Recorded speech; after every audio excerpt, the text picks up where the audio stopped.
اللهم صل على سيدنا ومولانا محمد صاحب التاج والمعراج والبراق والعلم، دافع البلاء والوباء والقحط والمرض والألم، اسمه مكتوب مرفوع مشفوع منقوش في اللوح والقلم، سيد العرب والعجم، اسمه مقدس معطر مطهر منور في البيت والحرم، شمس الضحى بدر الدجى صدر العلا نور الهدى كهف الورى مصباح الظلم،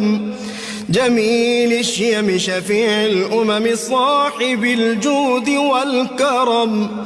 والله عاصمه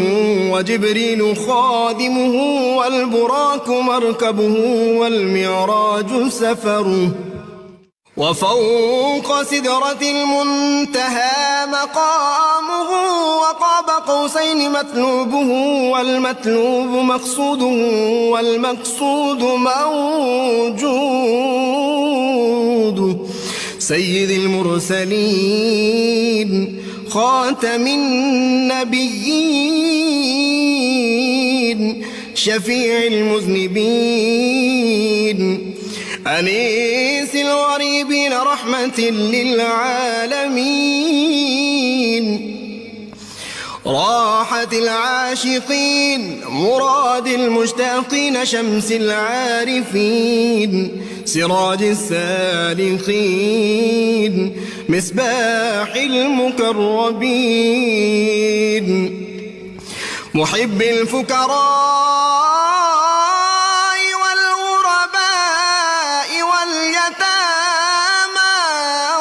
والمساكين، سيد الثقلين نبي الحرمين إمام القبلتين وسيلتنا في الدارين،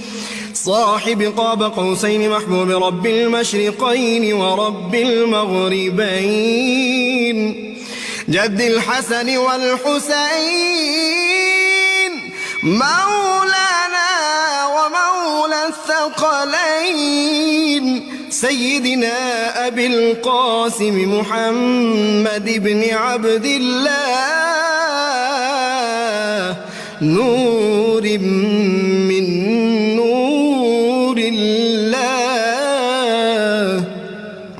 يا أيها المشتاقون بنور جماله بلغ العلا بكماله،